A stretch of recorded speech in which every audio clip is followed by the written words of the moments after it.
Alexa, good evening. Okay. That was Alexa there. Did you hear Alexa? It's a funny old thing being seen, isn't it? Hello. My name is Gav. Now, mostly the people watching now are people watching back, but there are some people here live right away. And those people are, as you know, my favorites. Out of those two categories, whichever one applies to you is the one that I mean. My name is Gav Cross, and I am a storyteller. Absolutely. That's what I do. I usually I'm in schools, I'm in festivals, I've got a little and I go to theatres. What I'm doing at the minute is just stopping myself going crazy. Nothing to do with this thing that's happening around the world. It's just that, I've got time with my kids, and I love my kids. They're amazing. They really are. But it's a long time sometimes. They're sitting there watching. Most of the time, they're absolutely disinterested. Now, all I ask of you, if you are here live, and you can, and you want to, you don't have to, say hello in the live chat if you can hear me, and if you can see me. That's proof that this is live. How have you been doing? What have you been up to? Are you okay? I hope so. What did you do different over the bank holiday weekend? Because the bank holiday weekend is traditionally a time to just perhaps relax, kick back, maybe stay in your home and eat. How was the bank holiday weekend different for you compared to every single other day? Did have a lovely time. We had a traditional Easter curry. What about you? Did you go for wallop? Big old roast? I don't know. Now, this is how this works. I've got a couple of stories to tell you. I'm going to tell you one, and then I'm going to read you one. And then if there's time, I've got a nasty little poem to read you as well. At the end, when the show finishes, you'll know the show finishes because there's a little finish sound, and it goes a bit like this. Yes, I put batteries in. That's when I'll be able to do some chats and some shout outs. I'll say a quick hello to who's here, and then we'll do most of the shout outs at the end. So we've got William and Philip in Liverpool, spent the weekend in the back garden playing in the sun. What a lovely thing to do. Finally made it. Esme says hello. And Robin with a sleepy Poppy. Oh. And what have we got there? Victoria and the kids. We set up the trailer tent in the garden to air off. It thought it was great. It's camping. 4 foot from the front door. That's perfect. It's like being at a festival. Kusho there, and who is saying hello to the live chat. Do say hello to each other. Again, if I miss what you say in the chat, it's only because I'm totally fascinated by what I've got to say. It's not ignorance. No, I'm likely to miss it. So I'll try and catch up where and when I can.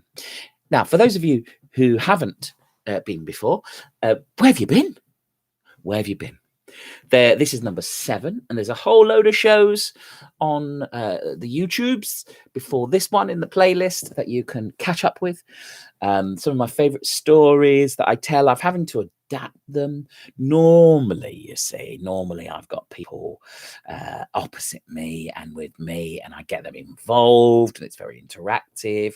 Invariably, that means I'm just very rude to people, to their faces. You see, I am rude to people, but it's professionally and to their faces. Oh, don't you worry about that. Finish sound.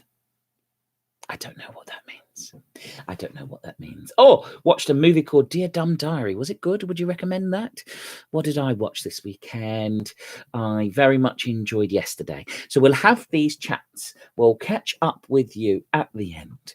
I'm going to tell you a story.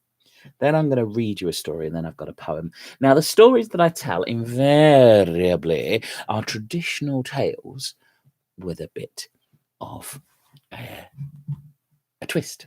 Now, you'll probably guess this one straight away because you are smart. But some people might not.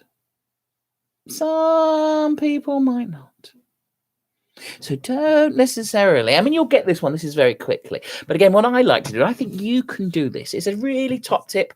One of my favorite writers, Philip Pullman, says this: if you're stuck for an idea, go to the classics, give it a twist, tell it from a different point of view. And that's what I'll do with this one. Like all good stories, this takes place in the forest. Picture the scene. There's a stump of a tree, and sat on there is me. Oh dear. Oh me. Oh my, I've had a terrible day. I have. I think I'm in a lot of trouble. I think I got it wrong. I think I reacted badly to a bad situation. I might need some help. I might need some advice. I don't know what to do. I'll tell you about it. And then at the end, you can tell me what to do next. You see, we live here in the forest. We keep away from people, really. People don't like us. They don't like us. I understand. But that's what we do. We keep away from people. This beautiful forest with all our friends. It's a simple house. We ain't got much. But what we got, we love. Most of it was handcrafted, made. Lovely furniture. My grandfather made. My father made. All the bowls and the plates. I made some. But they're special, you see. We ain't got much, but it's special. We live a simple life. It's quite routine. Every day's very much the same. I don't know if you know what that was like. This morning I woke up. Are you a yawner? I'm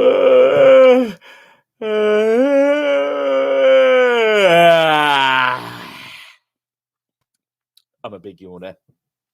Did you yawn just then? Did you want to yawn? Did you feel that yawn growing in the jaw? Did you give in to it?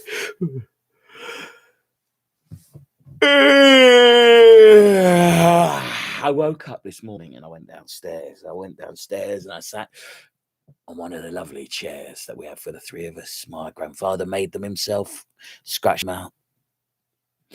My wife, you see, she'd have been up early. She makes breakfast. And I do my bit. I make breakfast sometimes. It just so happens that this morning she'd been up early and made the breakfast. Oh, it was lovely. I could smell it. So I got myself a big old bowl. Oh, another one. Oh, I tell you what I do like on this. I like a bit of honey. Oh, you can put some honey on yours if you know. I mean, I know it's bad for me. I love it though. Bit extra honey. And I was just about to eat it. And she came in and said, "What are you doing?" So I'm just having this lovely breakfast you got up nice and early and made for me. I know you are. You haven't done any exercise. You haven't been for a walk, have you? I haven't been for a walk for a while. You come on, we'll get some walking done first. It's too hot anyway. We'll go for a walk in the forest, but I'm really hungry. It smells really nice. That is too hot, and you put a lot of honey on it. I've told you. Oh.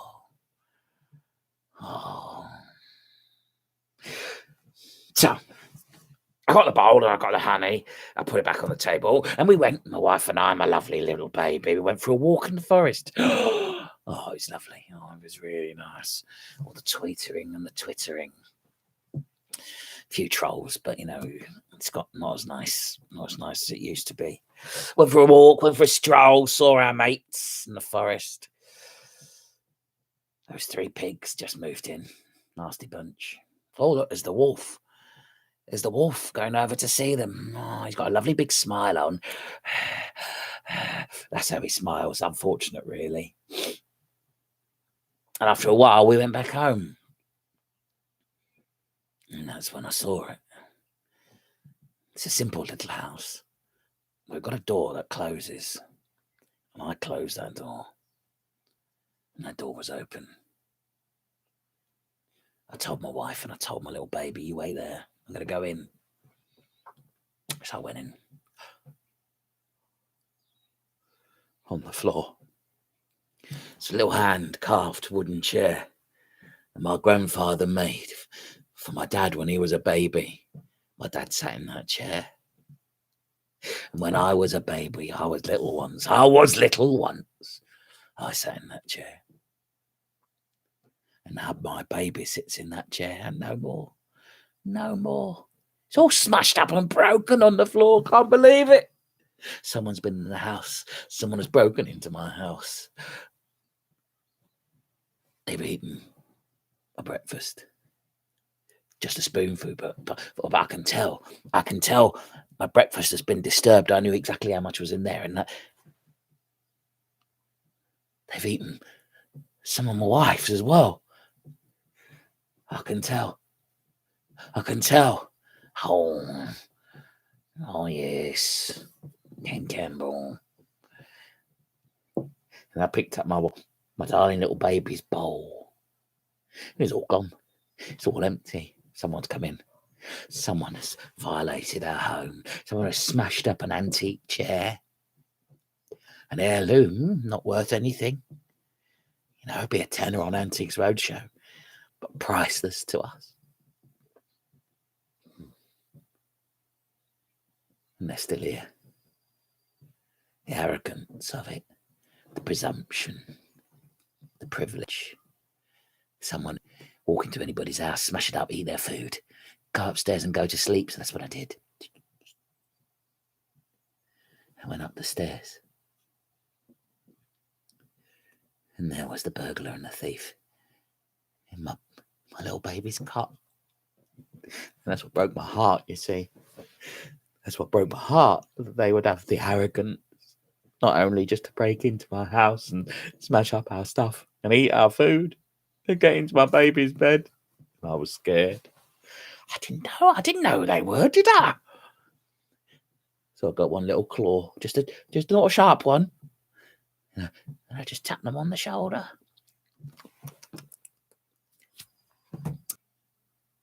And I looked at her.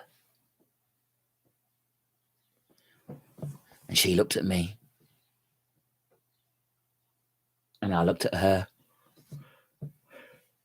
And she looked at me. And I looked at her. And she looked at me. And I looked at her. And she ran out the house. The last thing I saw was this blur of golden hair down the stairs. Screaming she was. Screaming. I was screaming too. It frightened the life out of me. And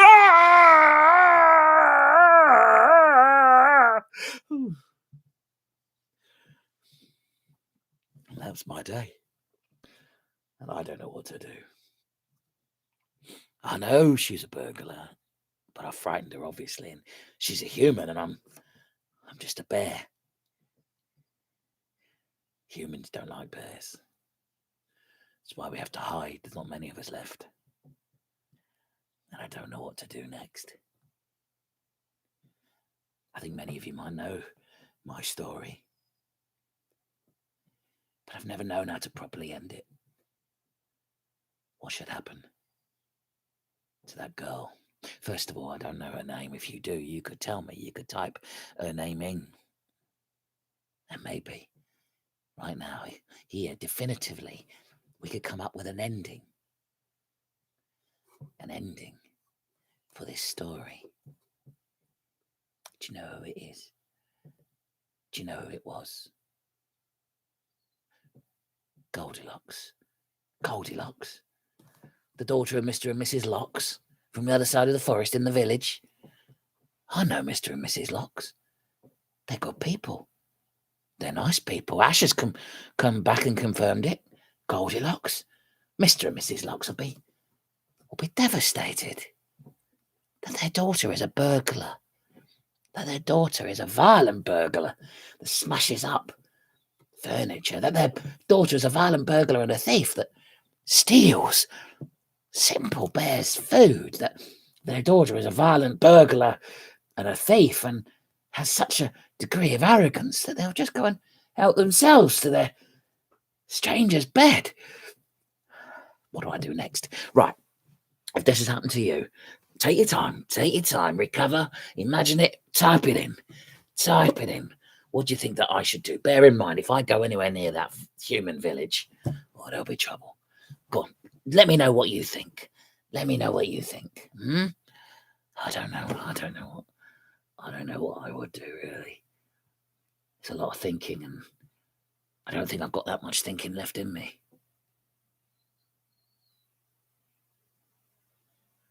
Tell me what you think. Oh, we've got a few people in. Chantel, Nathaniel, Beatrice. Hello.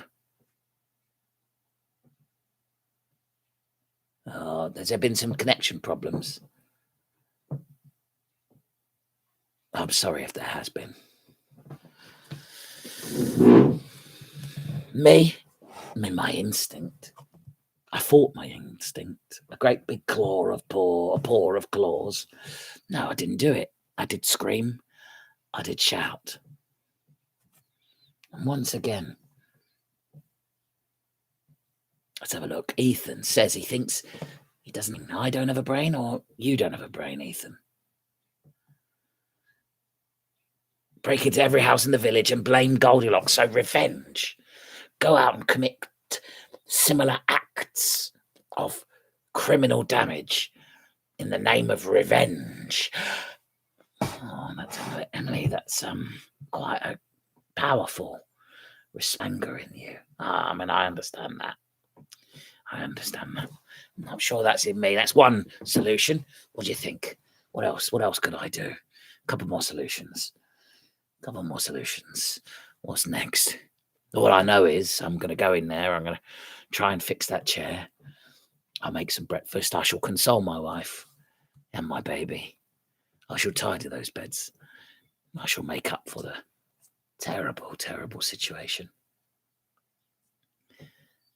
Those poor bears. They don't even get their names in the story. Mr. and Mrs. Bear. That's like me calling you Little Miss Person. Mr. and Mrs. Human. Master Human. No, just bears. No one cares about them. It's all about the pretty girl with the long blonde hair. Not good enough for me. But I do like the idea of revenge. I love a good story, and I like reworking and retwisting them. And I do like going back to the source material. Grimm Tales. Now, as I might have shown you before, there's lots of these stories. Stories that you'll recognize. So this is one I picked up from a charity shop, and I'll read you some of the titles. And you'll recognize these ones. We've got Little Red Riding Hood, obviously. We've got Rapunzel. We've got Hansel and Gretel.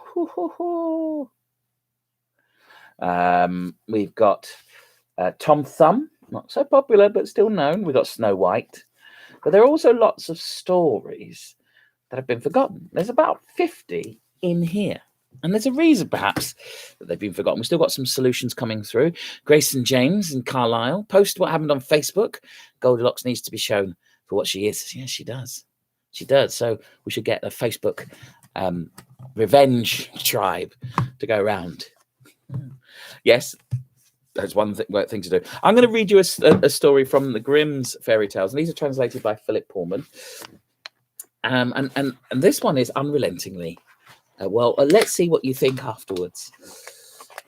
This one is called The Mouse, the Bird, and the Sausage.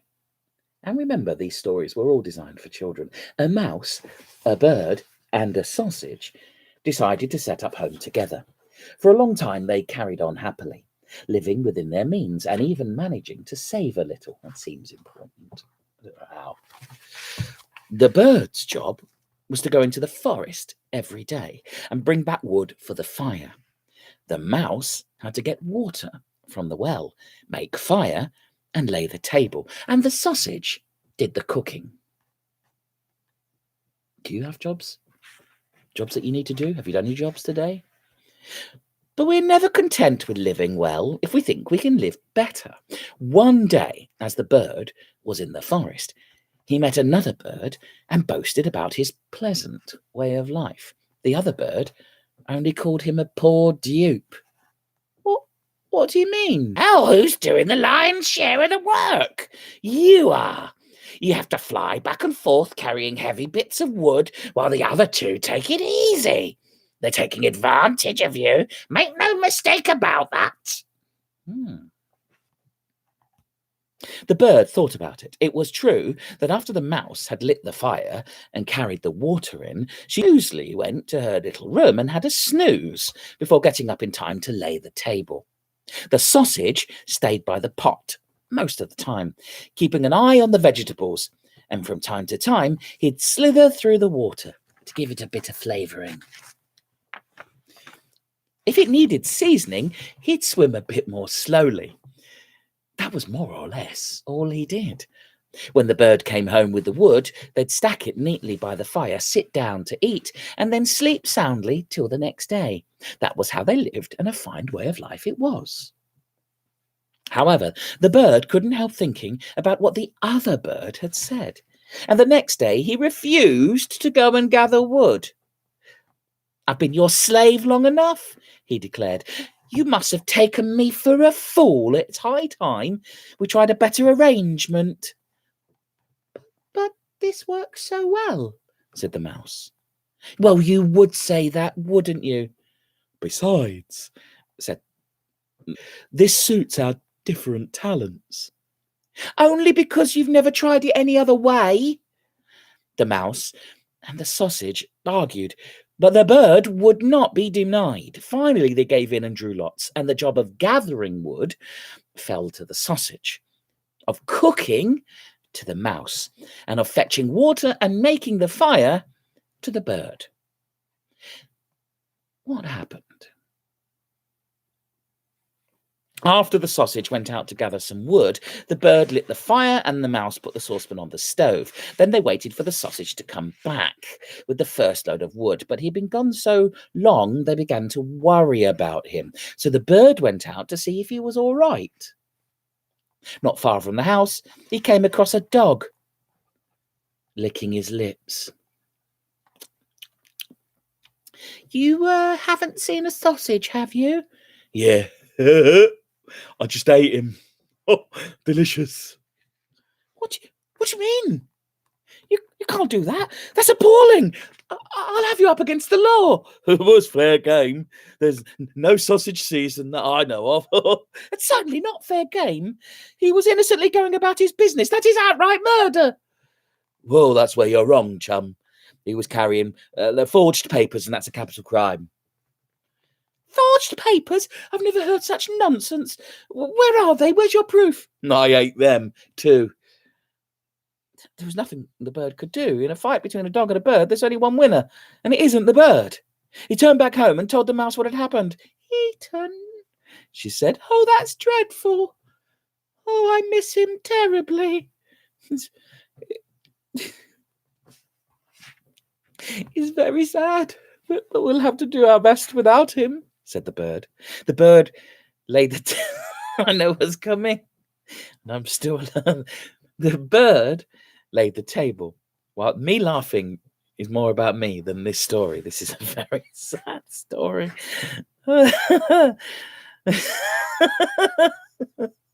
These are genuine giggles. I'm sorry. The bird laid the table while the mouse put the finishing touches to the stew. She remembered how easily the sausage had managed to swim round and round to season it. Oh, no.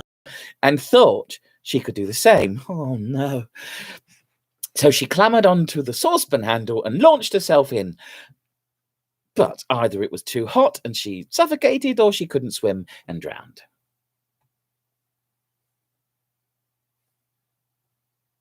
But in all events, she never came out.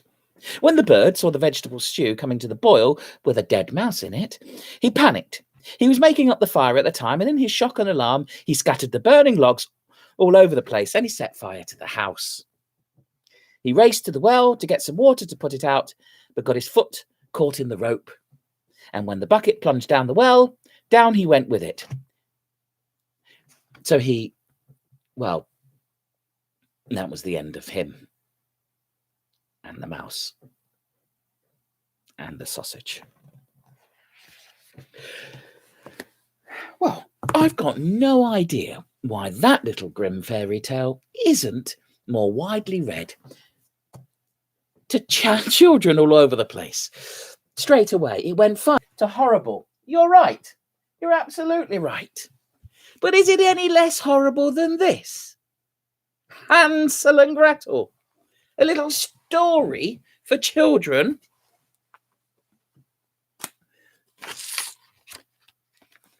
All about getting thrown away by your parents and featuring, and this is for tiny little children, children being imprisoned, and a little old lady being thrown in the fire. I'm not sure these stories are right. Do you? Now, if that was a nasty little story for you, and you need a little bit of help, normally I would sing you a nursery rhyme. But of course, if you've ever seen me tell stories before, nursery rhymes are really not very relaxing. I've got one really nasty little rhyme for children, but I feel I might have traumatized you. I mean, I'm fine with that. I'm already over it. So I'm going to give you a choice. Do you want another nasty little rhyme from this book, Storyteller, German Nursery Rhymes? Or shall we call it a day and pretend that everyone lived happily ever after? Ethan says they really don't seem to be doing very well. They don't seem to be doing very well, Ethan. Perhaps that's because they complained about their little jobs. Perhaps they should have just been sticking with the little jobs that they had without any complaint. Maybe some of these stories have these hidden meanings. Have them. Who'd like a nasty little story to finish? Pretend. It's not pretend. This is all real. Shock-headed Peter. That is right. That is I have read Shock-headed Peter before. Who'd like a nasty little nursery rhyme to finish before I do any shout-outs? If you want a nasty little nursery rhyme, if I get a couple asking, then I will do that. If you don't, we will end the show and I'll do some shout-outs. Now's your chance. If you want one, say yes. If you don't, say no. We'll go with what you decide. It went funny to sad to horrible. Yes, it's true. It is true. What have we got there? Jules says it's cheery. It's not cheery at all, is it? It wasn't cheery. Then again, I don't think any of them are. Yes, there's a request. There's one request for a nursery rhyme. So at the minute, there is 1-0 for a no. That's a big emphatic no. Unfortunately, that still counts as one no. Okay, I'm going to hold on. I'm going to hold on. This is quite exciting. How will democracy swing this? Right now, I will have the casting vote. I might ask my children so any more votes? Do we want a yes? One more yes for a nasty little Struwelpeter nursery rhyme to finish, or one more no, and we'll move to the shout outs. Come on, one more to break this. Make a choice. Make a choice. Now, on Thursday, I will be trying something technically different, and that is in preparation Saturday's Funny Looking Kids. There's another vote for yes, so it's 2-1. You can't vote twice. So I'll be trying a different technical approach on Thursday, and that may be a shorter show. So we'll see. But because on Saturday, Funny Looking Kids Comedy Club, my comedy club for kids, is streaming live. Now, Funny Looking has just somehow left a message. So after this, you could click that and follow and subscribe. It's 2:30 in conjunction with the Citadel Arts in St Helens. We'll be streaming a live and like all the things I do, we suggest a 6 or 7 plus. So we've got one more yes. Okay, I am going to read this nasty little rhyme, and those of you remember Struwelpeter, these were little nursery rhymes written by a dad for his kids up in Germany in the 19th century, and somebody else read them and said, that's good, let's put them in a book, and they haven't gone out of print since. And this is the story, and I got a message about this one. Somebody told me that they still think about this a bit, called The Story of Little Sucker Thumb. And there you go. There's Little Sucker Thumb. Are you a thumb sucker?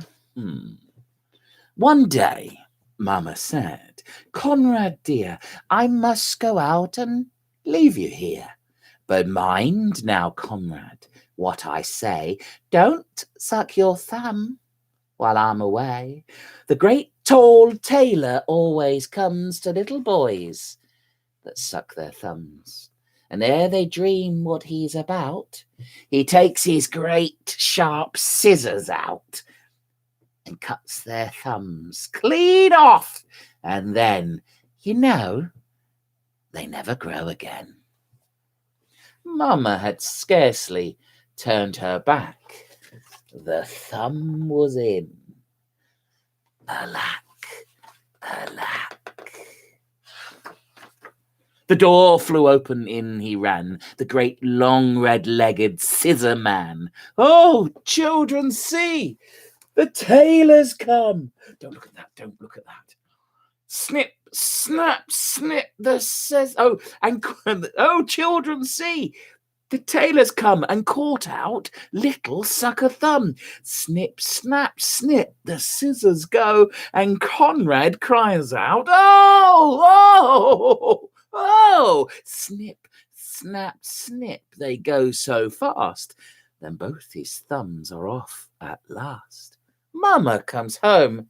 There Conrad stands and looks quite sad and shows his hands. "Ah," said Mama, "I knew he's come to naughty little sucker thumb. Oh, look at that. Oh, oh dear. Oh. These nursery rhymes are nasty. They all are. Go back to episode 1 and I proved that to you. It is a bit grisly, isn't it? It is a teeny tiny theatre. See, I do mine for about 6 and above. That's what it says in the direct description. Teeny tiny theatres here. You should click them and follow them if yours are a bit younger. Brilliant drama and songs and play. Well, like they used to say in Crime Watch, please don't have nightmares. I'm going to do some shout-outs straight away. If you want, or you want a finishing, now. Thank you for sticking by. What have we got here? Nice and grisly. I said that, teeny tiny theatre. Grace says, thank you for a brilliant story. Good. She likes my voices and funny faces. What funny faces? I wasn't doing funny faces, was I? I know. It's a top tip. If you want to do stories, do the funny faces. They're fun. It's big wide eyes and stop still. Obviously, I don't normally speak like this. Sometimes you have a bit of a storyteller's voice. I mean, my children are sitting over there pretending this isn't happening, and there's my funny face as well, so I can read what you're actually saying. Imagine I don't speak like this. If my children come in and I say, "Hello, children, how was your day? Would you like a glass of milk?" Because obviously you don't speak like that, do you? So you can do this. So what I do a little bit mysterious. Oh, I speed it up. Speed it up. I know you are. I know who you are, Emily. I know who you are. I know who your mum is. I know who your dad is. And I was mentioned on the radio, wasn't I? Yes.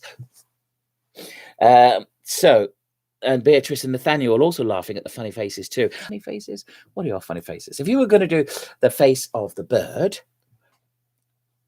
the mouse, and the sausage, what would they be? James, I will say hi to James. Hello. You gone on your doodle schoolwork and got bored. Oh, hello, James.